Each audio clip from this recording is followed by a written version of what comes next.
help but notice your pain. My pain? It runs deep. Share it with me.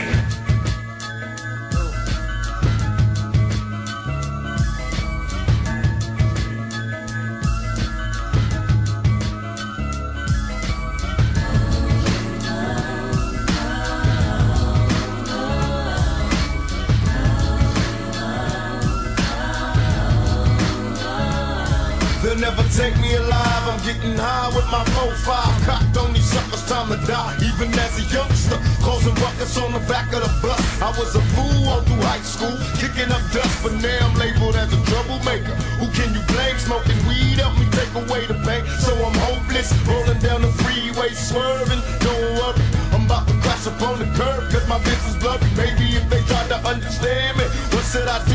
I had to feed my family, what else could I do? Or be a thug? I'm slanging with the homies, hanging with them phonies in the club. Got my mind on danger, never been a stranger to homicide. My city's full of gangbangers in my bars. Why do we die at early age? He was so young, but still a victim of the 12 gauge. My memories of a corpse, mind full of sick thoughts, and I ain't going back to court. So fuck what you thought. I'm drinking Hennessy, running from my enemies. Will I let her be 23 and so much pain?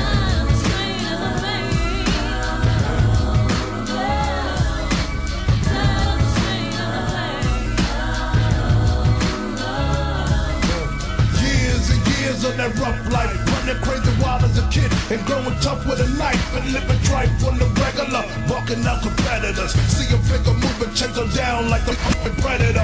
Get in trouble every day in school, act a fool, and you know I had to break every rule. Showing off for the cause I had the mad breath, so I had to watch my back when it was time to step. But my the grimiest with love for me. Oh pop pop, it's in the sucker up above for me. And yo, currency kept passing me by, but I didn't cry.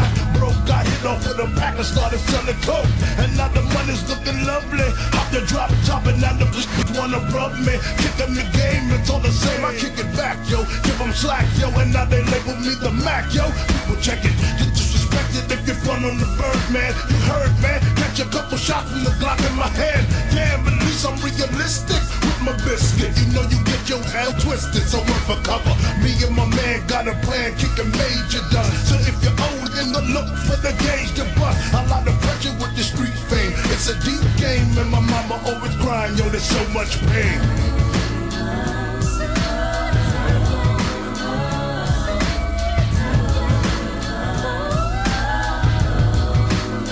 They got me mobbing like I'm loped and ready to get my slug on. I load my clip and slip my motherfucking gloves on. I ain't scared to blast on these suckers if they test me. Trust I got my Glock out later if they press me.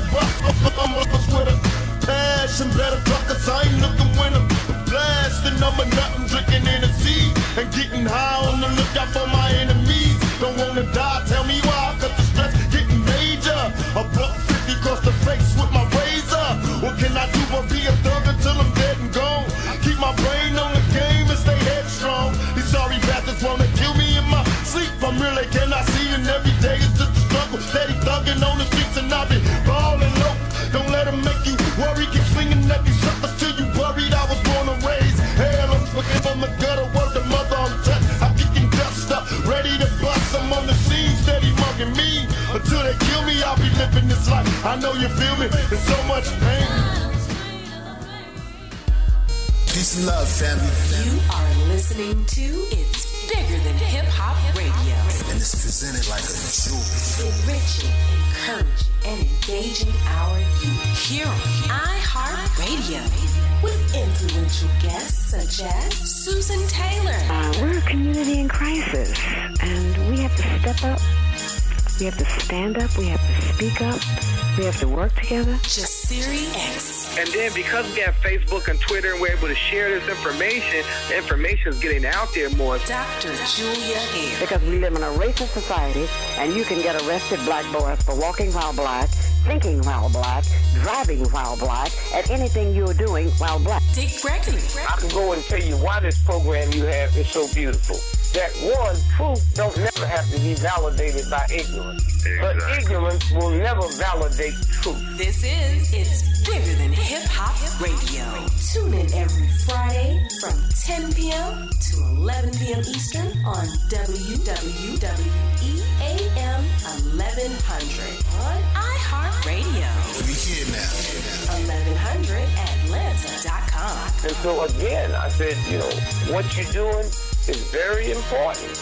And a lot of times when you do shows like this, you must have people listen, get a tape recorder, or make the tape available. Hit us up on the hotline at 404-603-8770.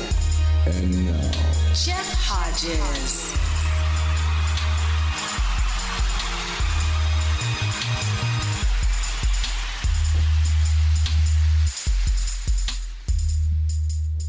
What's good, everybody? What's good?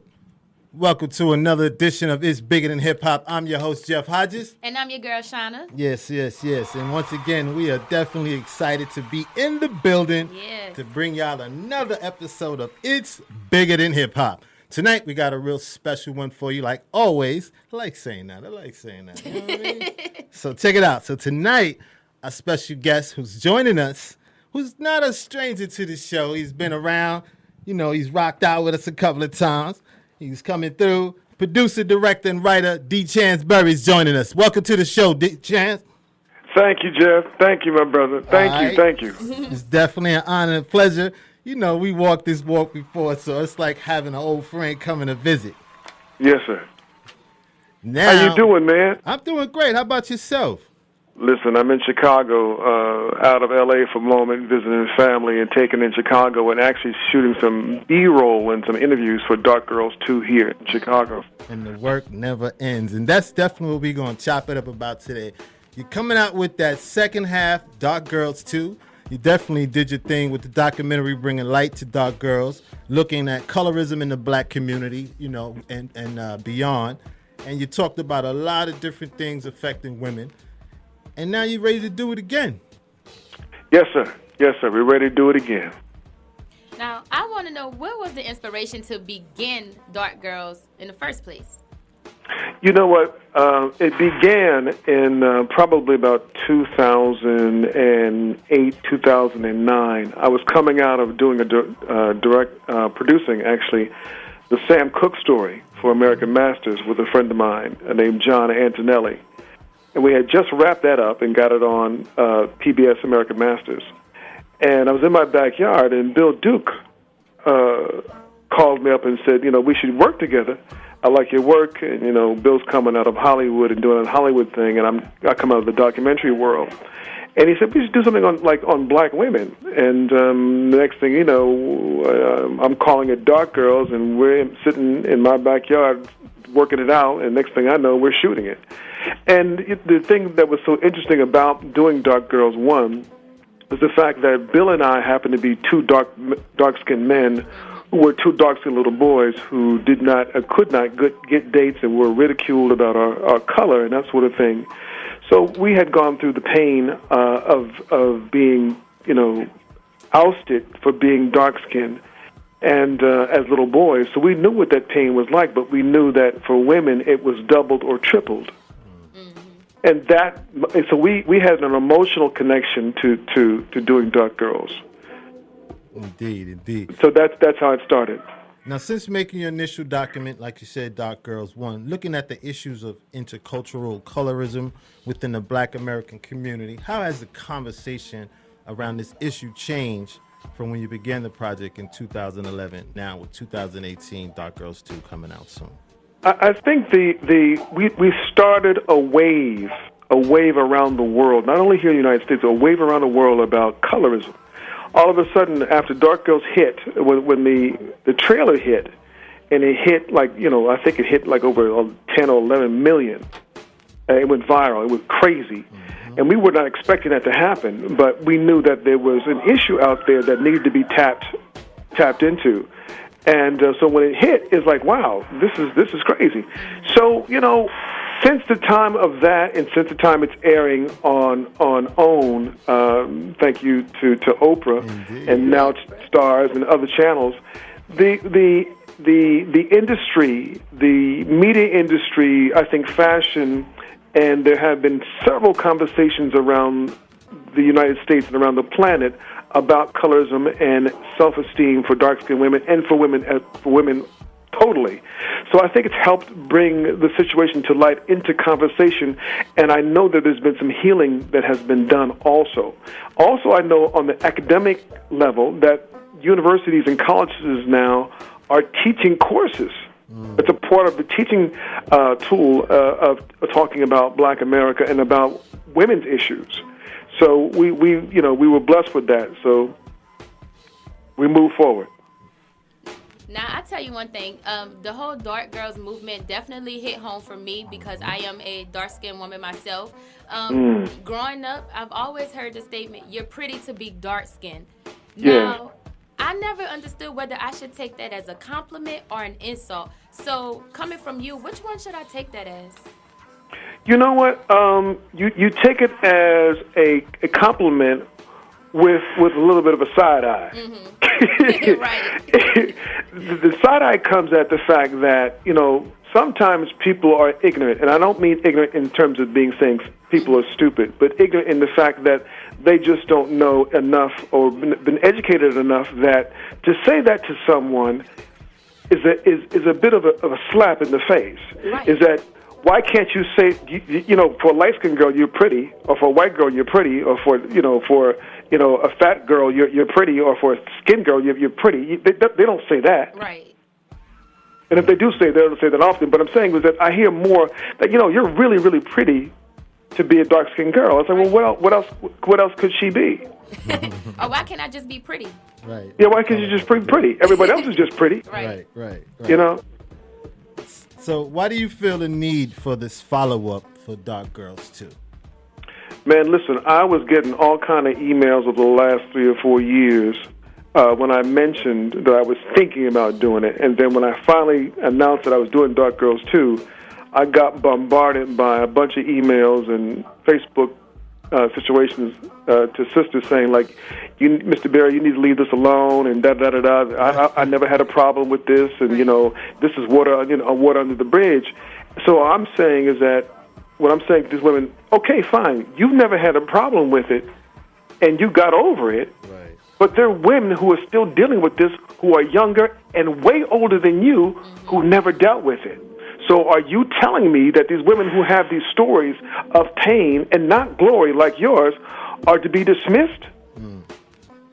Is that what you're telling me, that their stories don't mean anything anymore? Okay.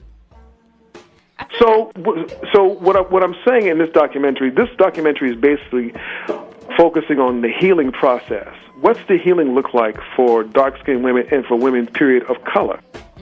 When it comes to colorism, what's the healing look like?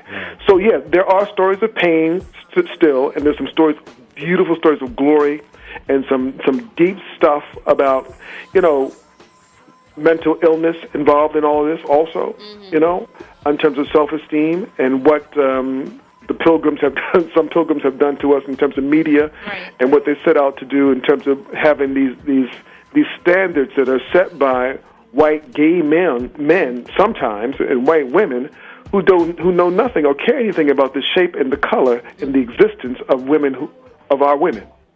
I totally agree with you with every aspect of that. And, when you talk about the healing process, I think it starts with the young girls. And if you notice now in the stores, we have Barbie dolls for the young girls that are coming more in colors, different shapes, different sizes.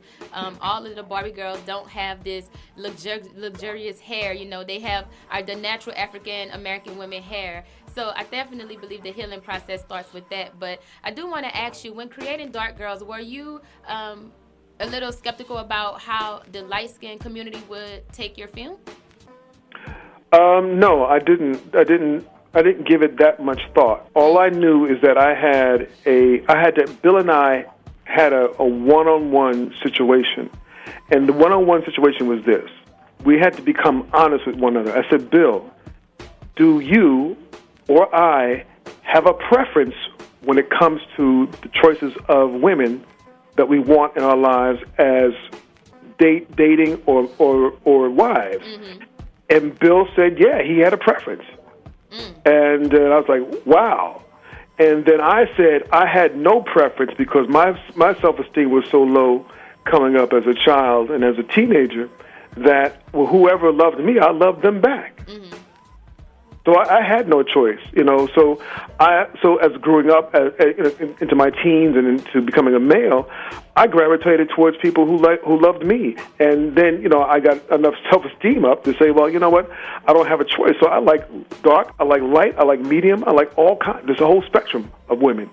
But I just like smart, good-looking, driven women. Indeed. You're listening to It's Bigger Than Hip Hop. That's our very special guest, documentary filmmaker, D. Chansberry. We talking about Dark Girls 2. Let them know where they can find that out when it comes out, where they can keep up with them trailers and everything else that's going on with you, Chance.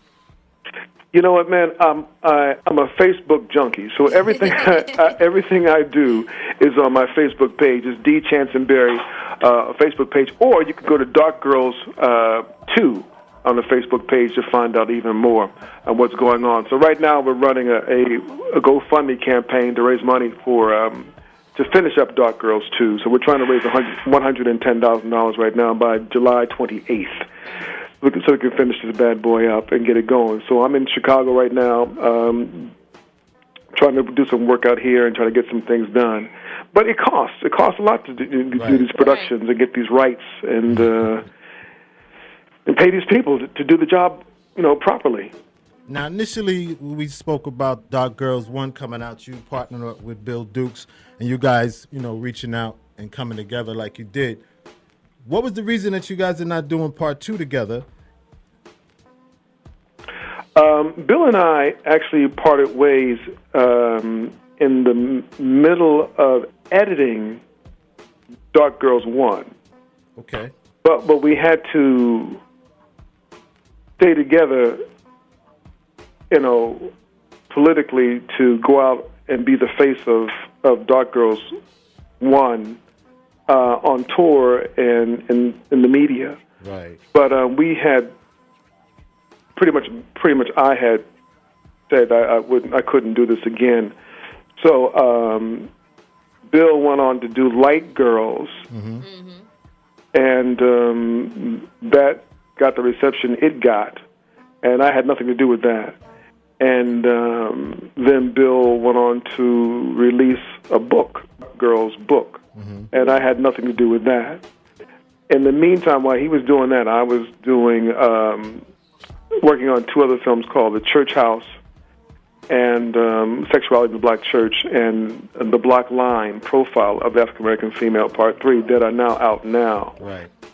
So we split ways, and I decided to go on and do Part 2 of Dark Girls alone, because I think it just we just had difference of opinion in terms of creatively difference of opinion how things should go. No doubt, no doubt. So, but I wish him well. He's a great director and actor for theatrical pieces.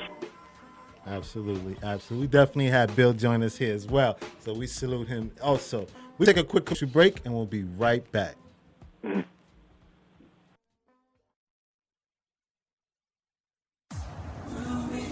What you talking about? Check it. What's up? This is Damian Crazy Legs Hall, co-owner of WWRN Radio. Keep us locked 24/7 and enjoy our classic hip-hop and R&B station. Oh, yeah, baby. It ain't over. Don't touch that dial, baby. This is Karen White, and breakfast is over. It's dinner time now. Every Friday on iHeartRadio. It's Bigger Than Hip Hop with your host, Jeff Hodges.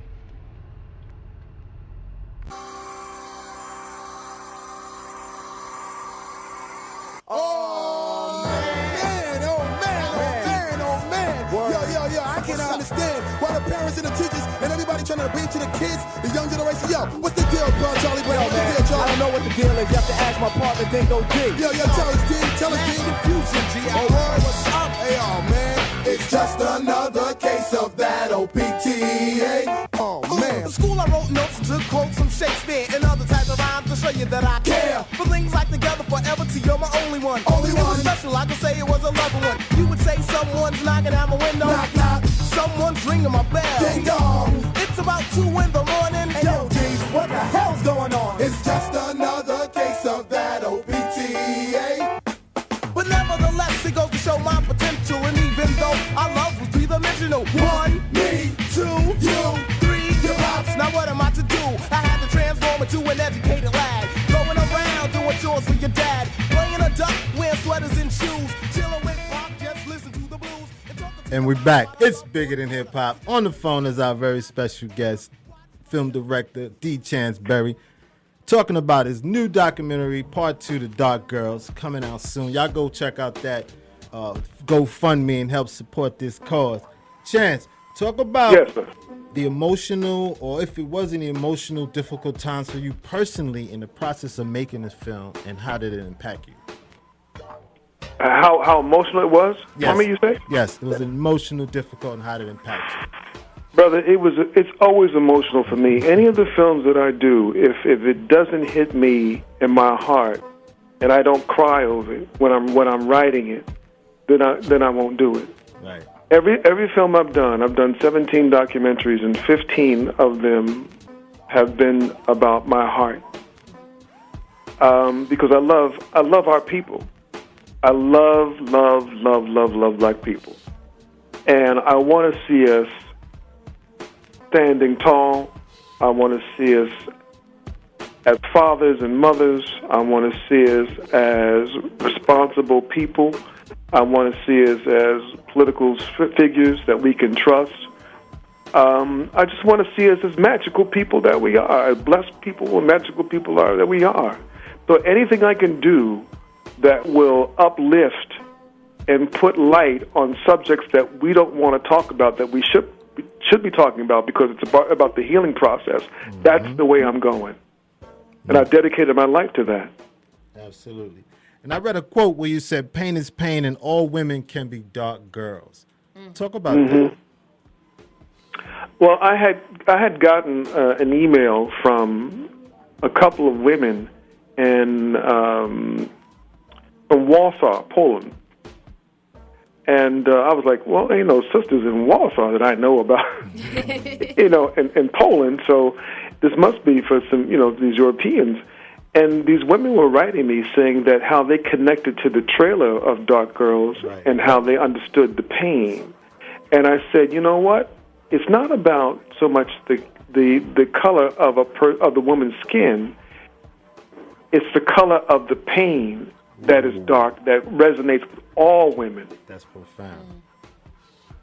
So that's what got Dark Girls 1 international flavor, because women around the world, whether they were, Caucasian or women of color, they understood what that meant to be in pain.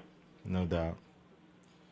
I want to know, during your research, what exactly did you find was the main reason people were gravitating more towards a lighter woman rather than a darker woman? What were they saying was better for them?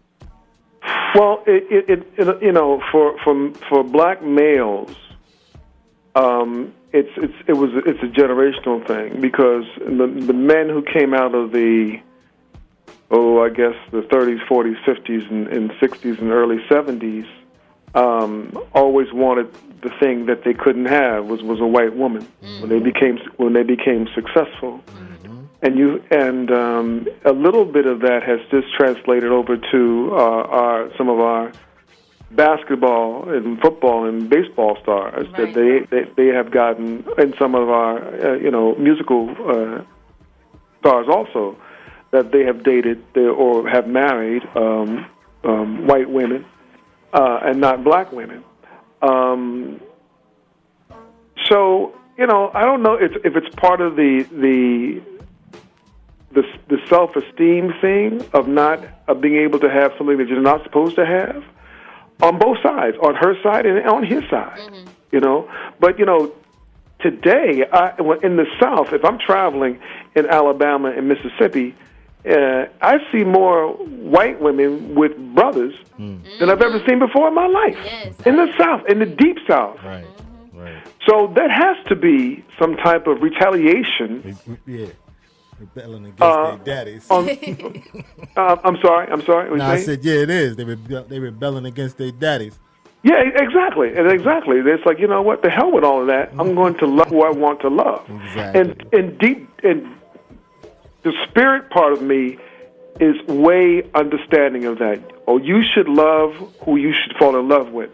And love has no color. So, but, you know, also understanding, you know, what certain people did who don't look like you to us. You know, there's that runs in the back of my mind also from time to time. Absolutely. Hey, you know, and it's hard to shake that because it's that kind of sentiment or that kind of thought pattern has become a part of black DNA. Chance, it's definitely been an honor and a pleasure. You know, I always love when you come to talk about you doing what you do from the heart, as always. You guys be sure to check out Dark Girls 1 and definitely follow them on all social media so y'all can stay tuned and support that GoFundMe so we get that Dark Girl 2 out there so y'all can see what's popping. True? Man, it's all good and gravy. No doubt. Give us some closing remarks before you go, Chance. All I want for everybody who's listening is to be safe, to become happier, to live your purpose, and understand that you have meaning on this planet. And it's all not about you. It's about helping other people on the planet. Absolutely. And just stop. And for those who are listening, who have some people who have been killed by bullets and all that sort of thing, is that pray for these people and then take action. Pray, take action. Take positive action against these people. Positive action. Not go out and kill the person because they killed somebody else. Right. Take prayer, then positive action. That's what we need. I love that. Definitely. I love that. Continued success to you, Chance, and keep me posted so we can get you out back on deck when you get that launching going. You understand? Yes, man, and I love you both, and thank you both for having me and taking the time out to listening. And if you need someone in Dark Girls too, I got you. Where are you? I'm in Atlanta. I'm coming. And he will be here. Chance, it's been a pleasure, man. Thanks so much. Stick around. Listen in. I got my cousin, 2-time middleweight champ, former champ, and also now documentary filmmaker, Yahya McClain. We're going to get in on another social issue talking about parental alienation. We're going to take a quick break, give you that moment of hip-hop, and we'll be right back. My name is Miss Kim B, announcing the official Praise Dancers Award coming on Saturday, June the 23rd, 2018 at the Georgia International Convention Center in College Park, Georgia. Doors open at 2. It's time to move and groove in the spirit. It's bigger than hip-hop. Breakfast is over. It's dinner time now, every Friday, 10 p.m., live on iHeartRadio. See you on the stage. It's Bigger Than Hip Hop Radio presents A Moment in Hip Hop History with Mocha Brown. The most controversial rap group with cultural significance is Public Enemy. Throughout the 80s, Public Enemy gave us thought-provoking hits. P.E. features 2 frontmen with totally different styles. Rapper Chuck D delivers anti-establishment rhymes in an authoritative voice, while his sidekick Flavor Flav was comic relief. The two combined with the militant-style backup dancers led by Professor Griff made a powerful statement on stage. The group formed at Adelphi University where Carl Reidenhauer, aka Chuck D, studied graphic design and worked at the student radio station. Public Enemy's use of cut-and-paste techniques of samples, piercing sirens, and relentless beats was trailblazing. P.E. made hardcore rap that was revolutionary. And in 2013, they were inducted into the Rock and Roll Music Hall of Fame. It's Bigger Than Hip Hop Radio salutes Public Enemy, true pioneers of hip hop. This is Mocha Brown with your moment in hip hop history. So get up and get down. 911 is joking your town. Hey, and we back. Check it out, y'all. For the second half, we're going to continue on with our addressing social ills and also continue with our, they are not unfamiliar to the show guests. So tonight, for the second half, in the building, two-time cruiser middleweight champion. Cruiserweight middleweight champion. No, not middleweight. Just cruiserweight. Just cruiserweight. There we go. Take out the middle. And that's be my cousin Yaya McClain, also a documentary filmmaker. Come to talk about that documentary he put out there. Y'all know what we talking about. What's going on, cuzzo? Man, you know, same old two-step, bro. Just trying to hold it in the road. No doubt, no doubt. So now, you know, walk this walk, you know, took me with you over there to the Chelsea Film Festival. That was a great honor. Salute. You know, became director of the year, doing your thing. And now you taking it to the next level.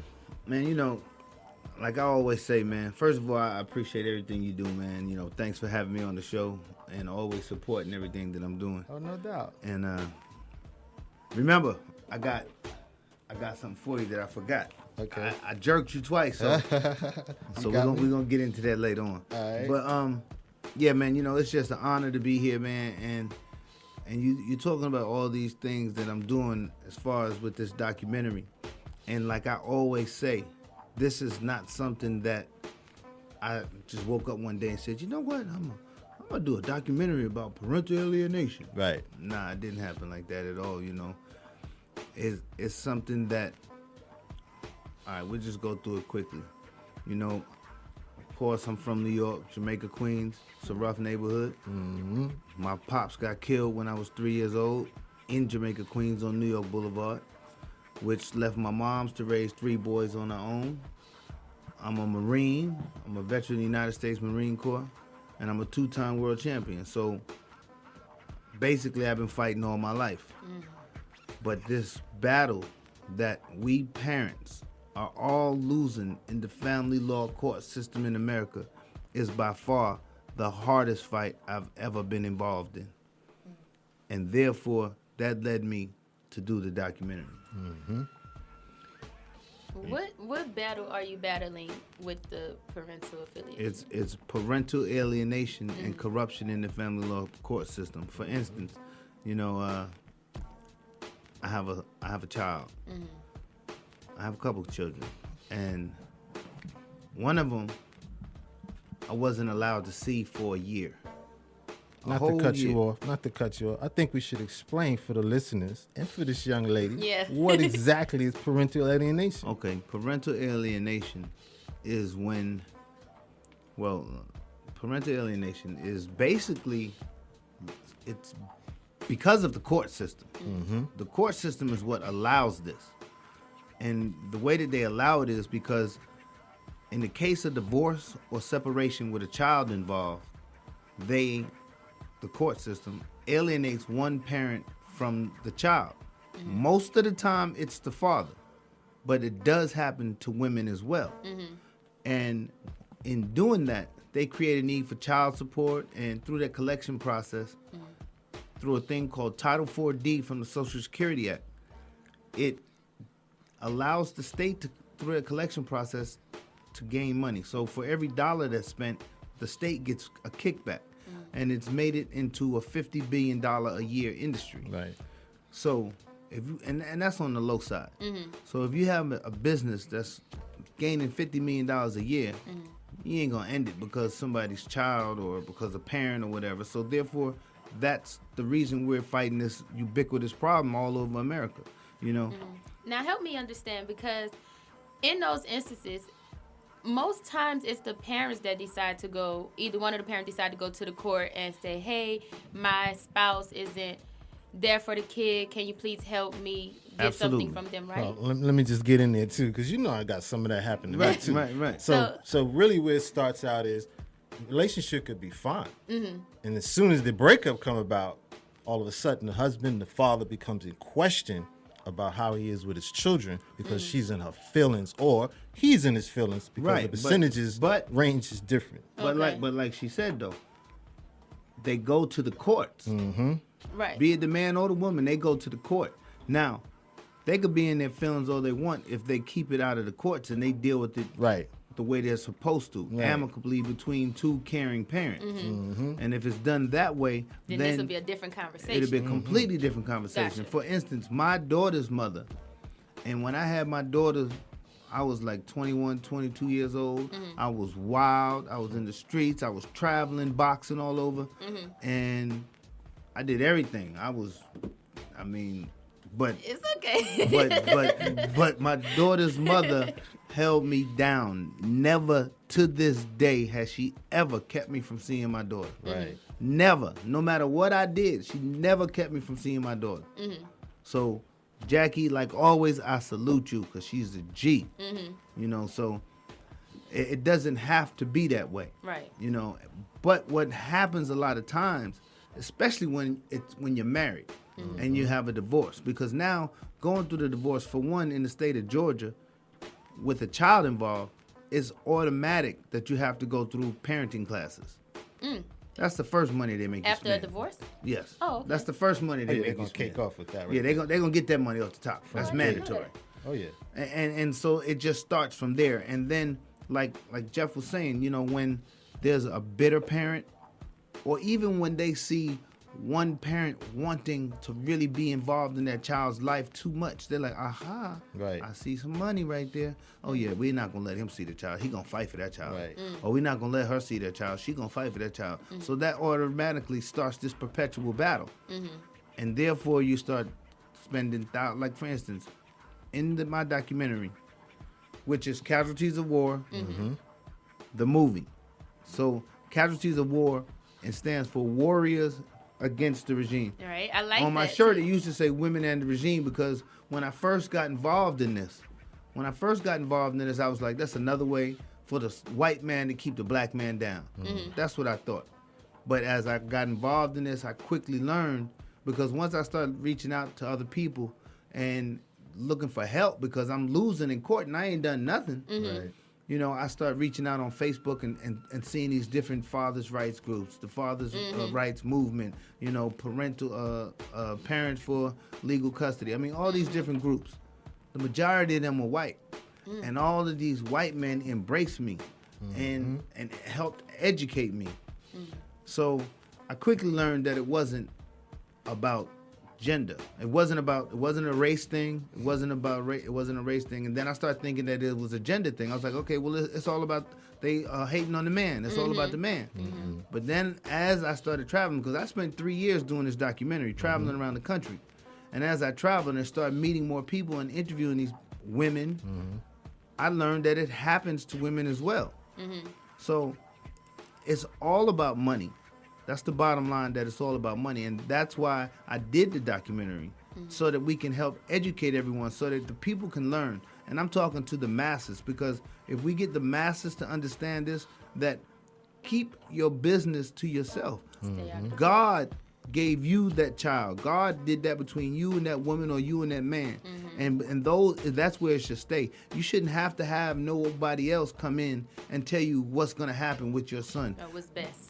Exactly, because they don't know you from nowhere. Right. And there should be no way that they are making money, reaping, making all this money off of our children's demise. Because the majority of America's social ills are due to fatherless homes. Right. But that's just because the stats are out on that. But what's the stats on the motherless homes? Because there's plenty people out there that don't have a mother in their life for no reason other than the court system.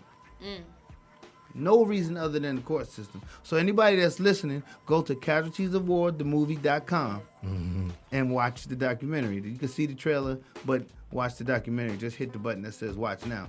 I mean, that's real, because I need everybody to watch this, because my goal is for the whole world to know the truth of what's going on. Right. Because for one, if we get everyone to understand how it goes down, then these people will stay out of the courts. Right.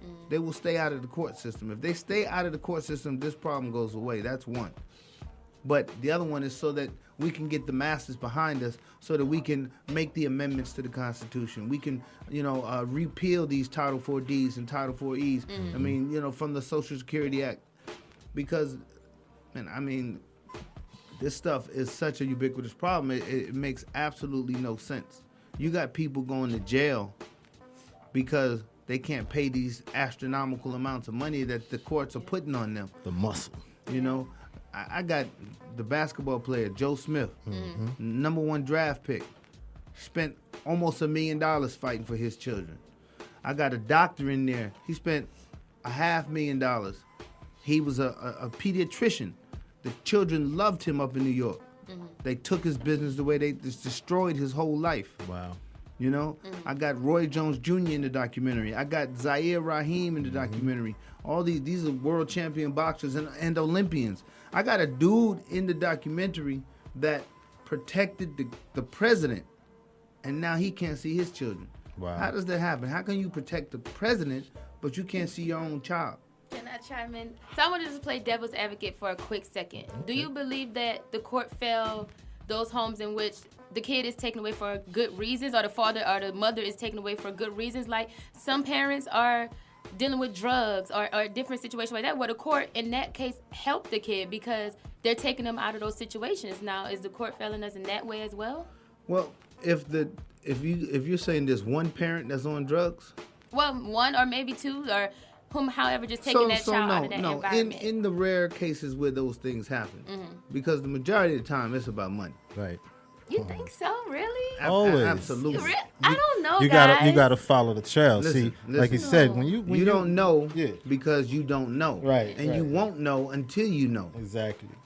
And that's facts. Let's talk about who parental alienation affects. Let's talk about the children who've been now indoctrinated with all kinds of negative ideologies about the parent that's no longer in the household, and how they grow up and the effects that has on Well, them. you know, like I said, there's another guy in the documentary who lives right here in Georgia, who's from Jersey, who he got bodies. And he spent 15 years in prison. And he swears it's because his father wasn't in his life. He swears that if his father was in his life, he wouldn't have made those decisions. You know, so the effects, the mental, I mean, this is where I get emotional because I just beg God to just not affect my child in that way, you know. But the mental abuse that they're suffering at the hands of one bitter parent and the backing of the court system is tumultuous. I mean, it really is criminal. And anyone that alienates a parent from the other should be arrested for abuse. That's child abuse. That's child abuse. You're taking away the molding periods in a child's life. For instance, I hate to use me as an example, but that's what I know right now. I've done a lot in my life. I've been all over the world. I have a lot of experience in a lot of different things. I don't know everything, no, of course not. But the things that I've experienced and the things that I've done, the people I've encountered, the things that I've learned, I could add so much to my son's life. Right. And these are the precious years that he's most impressionable. And for me to not be there and not be allowed to do these things and for him to be able to be up under me and get that knowledge and wisdom is criminal. It's criminal. I definitely agree with you on, you know, growing up without a father in the household and how it affects you as an adult, because I personally didn't grow up with my father in my life due to his own personal reasons or what have you. And I now, me and my sister and even my mom, we have conversations now and we see how it's changing me, and even just the way I look at guys. Like I unintentionally pick guys that's like my father, you know, in ways that, in some lies he would say or just things he would do, I now deal with that in guys that I pick, and I'm like, wow, you're just like my dad. And it's like, is this I didn't grow up with him, but I know his ways. Is like, it's still in me. Like, I'm still seeing him in every other person. So it definitely affects people when you grow up without a father or even a mother. You know, a woman, we need our moms to show us how to be a mother. We need both parents. We need both. That's the way it was set up. God don't make no mistakes. You can't make a baby without wanting to. God don't make no mistakes. Yeah, that's true. So how can anybody go against that? Yeah. Especially, I'm saying when you have two fit parents. There are some people that don't need their children. Right. No, it's really. And that's why I was saying, so in that case, is the court fail us when they take the kid away from that parent. But see, that is such a fine line because they use that so much. Right. They use that so much because what happens in a case like that, they're going to take a child away and put a child in foster care. Mm-hmm. When they put that child in foster care, they get a kickback from the government. That's true. So therefore, it's like a double-edged sword. Mm-hmm. You okay? My leg. Wait, I'm like, check it out. You listening to It's Bigger Than Hip Hop. We're going to take a quick commercial break, and we'll be right back. Yeah. Peace and blessings. This is Mama Soul. Breakfast is over, and it is dinner time now. Every Friday, live on iHeartRadio. It's Bigger Than Hip Hop. Peace. This is none other than Marlena, a.k.a. Lois Lane. Breakfast is over. It's dinner time now on It's Bigger Than Hip Hop with your host, Jeff Hodges, on iHeartRadio every Friday at 10 p.m. Eastern. It's bigger, it's bigger, it's bigger than hip hop, yeah. We're going to these fights. All right. And we back. It's Bigger Than Hip Hop. Right here in the building is our very special guest, documentary filmmaker, Yaya McClain. We talking about that film, Casualties of War, now made into a movie. What was the decision factor for you switching it from the doc to the movie? No. It's still a documentary. Okay. I just re-edited it and changed the name. Gotcha. Because, like I said, initially it was Casualties of War, Women and the Regime. Right. Because of my lack of knowledge and the way that I was being dealt with. So as I learned more, I learned that this problem happens to women as well. Mm-hmm. I met plenty of women. There are plenty of women in my documentary that have been alienated, that have been put in jail, that have been taken away from their children. So that's the reason that I changed the name, because we are all warriors fighting the regime. So it's warriors against the regime. You got a nice slogan. The repeal is real. The repeal is real. And you're talking about changing Title D4 and Title E4. Talk about that and let us Title understand. 4D, Title 4E. Right. Like I was saying, Title 4D and Title 4E are about child support and foster care. And both of those, there's also Title 4A, but all these things are just generating funds for the states. So the states do these things because they're getting federal funding. They're getting federal funding for taking our children. How do you pay someone to take our children away?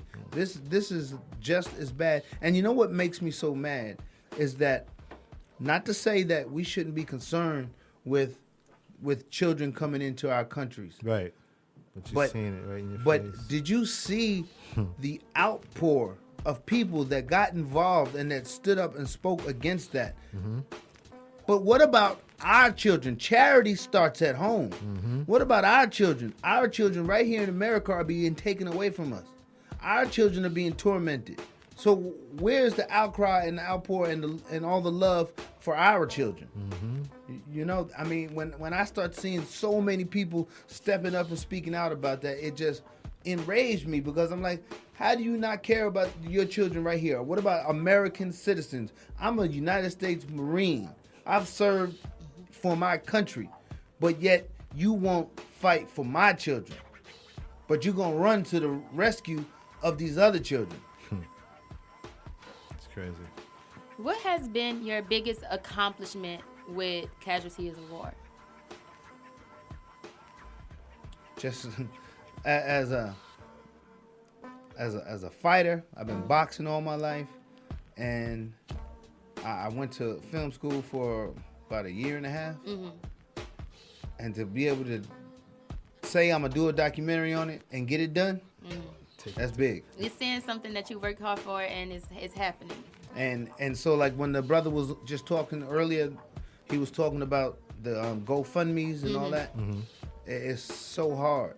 It's so hard to raise money, especially in my case. He did 15 docs. Mm-hmm. So, it's hard for him. So you know how hard it is for me. I'm a boxer. They're like, who are you? Why should we give you money? But, it's hard. So a lot of the things that I had planned for the documentary, and I didn't raise the money that I needed, I had to, switch up and go to plan B. But like I said, I went to school. I edited it. I shot it. Hello. You know, I scored it. You know, I mean, I did what I had to do. I had help. I had a few people that helped me out. Right. You know, but I mean, for the most part, I just got to do what I got to do. And because my goal is for everyone to see this documentary, because once you see this documentary, you will not believe the things that we're dealing with. You just won't. There's another kid in the documentary. I mean, his daughter died. Wow. No one told him, and the mother still collected child support. Are you serious?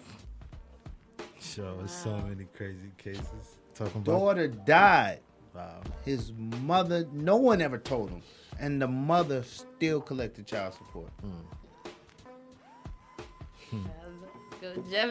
I'm speechless.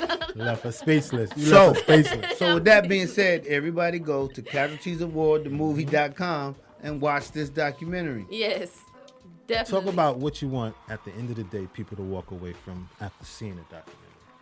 After seeing the documentary, I want everyone to, one, be aware of exactly what's going on. I want everyone to know what's really going on. And I want to dispel that stereotype that a lot of people automatically assume. As soon as you say, I haven't seen my son, well, what'd you do? Right. That's the first thing that somebody want to come with. Right. If I haven't seen my daughter, well, what you do? You know, and there's so much more to that.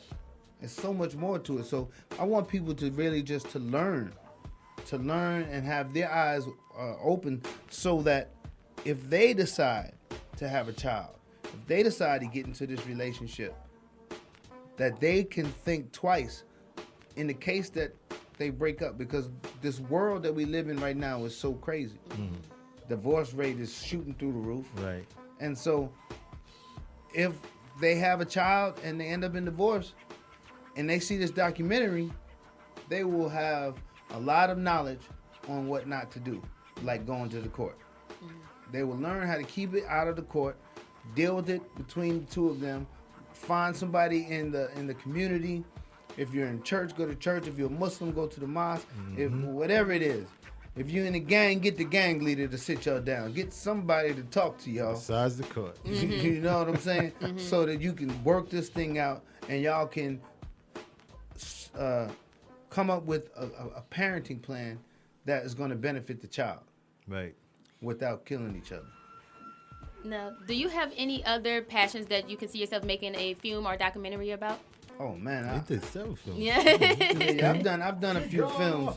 Right. This was my first documentary. Yeah, I think about a lot of things, but every time I start to write, I'm like, what am I doing this for right now? I got work to do here. I got work to do with this documentary. Just because it's done doesn't mean I'm done. Right. You know, and even when I get to the point where I can be involved in my son's life like I'm supposed to be, I'm still not done, because I'm fighting for everybody else's children. I'm fighting for not just the children. I'm fighting for like you and you and you. Everyone is affected, because the children, a lot of times, that get affected by this, like old boy said, he was killing people, you know, robbing people. People, when they go through mental stress like this, you don't know what they're gonna do. Right. You know? Right. But you know, you have some people who would take that story of that young man and just, in a sense, said that he uses that as an excuse to do those type of things. What do you say about those situations? I say that when you say that something is an excuse, you have to get in depth with it. You don't know the whole story. I mean, all I told you is what happened real quick, but if you sit down with that young man and you talk to him and you listen to him and you see what's going on for real, then you'll see what's happening. And like I said, once you have your eyes open, once you have broadened your knowledge of what's going on, you won't think like that. Right. That won't be your first thought. That's my whole point. I want everyone to learn from the documentary so that they can quit automatically saying, oh boy, what'd he do? Oh, deadbeat dad. Yeah. Oh, sorry mama. She must be on drugs. Right, you know, all that kind of stuff. You know, that's the kind of stuff that we need to get away with and get to the facts and see what's really going on and deal with it. Don't just learn about it. Deal with it. Come out. Just like they came out for the foreign children. Right. Yeah. Come out. Yeah. You know, we've had several parent marches in D.C. You know, I go up there and speak to the front of the legislators and try to make things happen and let people know what's going on. But we've had several of these marches. But the only people that are there are the ones that's going through it. We already know what we're going through. Right. We need others to come out. We need the masses to come get behind it. Is there a way to include the courts, right? Yeah, 1 minute. Without making everything end so bad? Can including the court be good? No? You're not listening. No, you're going to have to watch the documentary. No, I'm just, because sometimes it's not always bad. So I'm just asking, just to end it. No, the majority of the time it's always bad. It's definitely bad. Whenever you go to the court, it's bad. It's a done deal. Whenever the first thing you got to do is come out your pocket with some money. For your child, that's a bad deal. When they tell you can't see your child unless you pay this person to watch you, $50 an hour to watch you see your child, come on. Okay. Yeah, it's definitely been a pleasure and an honor. Y'all heard it. Go out there and get that documentary, Casualties of War. Give them that website again. Casualties of War, themovie.com. Hey, and check it out. Next weekend, we're going to be in Macon, Georgia at the Shrine Temple. It's a boxing event. I'm a ring announcer now, and my cousin Jeff got to be there because I stood him up on 2 of the ones before. So I got you. The 21st, we in Macon, Say baby. no more. There it is. You heard it first. It's bigger than hip-hop. Y'all check it out. And I want to thank all y'all listening live and in the archives. Thanks for coming through, Cuzzo. Thanks for our earlier guest, documentary filmmaker D. Chance Berry. Y'all heard it. We talking about social ills. We want to heal our people. We want to use the platform to do what's right. Y'all check them out. Make sure y'all support them. And at the end of the day, peace and love. Peace and love, family. You are listening to It's Bigger Than Hip Hop Radio. And it's presented like a jewel. Enriching, encouraging, and engaging our youth. Here on iHeartRadio. With influential guests such as Susan Taylor. We're a community in crisis, and we have to step up. We have to stand, speak up. We have to work together. Jasiri X. And then because we have Facebook and Twitter and we're able to share this information, the information is getting out there more. Dr. Julia Hare. Because we live in a racist society, and you can get arrested, black boys, for walking while black, thinking while black, driving while black, at anything you're doing while black. Dick Gregory. I can go and tell you why this program you have is so beautiful. That one, truth don't never have to be validated by ignorance. But ignorance will never validate truth. This is It's Bigger Than Hip Hop Radio. Tune in every Friday from 10 p.m. to 11 p.m. Eastern on WWWEAM 1100 on iHeartRadio. We here now. 1100atlanta.com. And so again, I said, what you're doing is very important. And a lot of times when you do shows like this, you must have people listen, get a tape recorder, or make the tape available. Hit us up on the hotline at 404-603-8770.